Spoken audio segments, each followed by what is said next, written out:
यादव समाज का एक काला धब्बा खेसारीलाल यादव है, क्योंकि कृति का बाप क्या सोचता है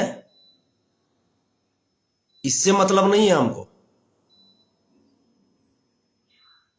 कृति के नाम में यादव लगा हुआ है ना। और यादव अपनी बेटियों और बहुओं की मर्यादा की रक्षा के लिए क्या करते हैं ये तुमको पता चलेगा। कृति का बाप मऊगा हो सकता है, छक्का हो सकता है, यादव समाज नहीं। और कृतिया के बाप जो है ना, उससे यादव समाज नहीं है। यादव समाज का एक काला धब्बा खेसारीलाल यादव है,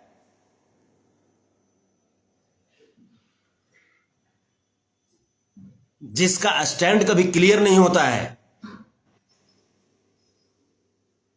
यादव समाज को लड़वा करके ये आदमी एक तरफ बोलता है कि हमको यादव समाज का सपोर्ट चाहिए, यादव समाज के बच्चे बच्चे इसके आंसुओं पे भरोसा कर लेते हैं। यहां तक कि हम भी भरोसा कर लिए थे।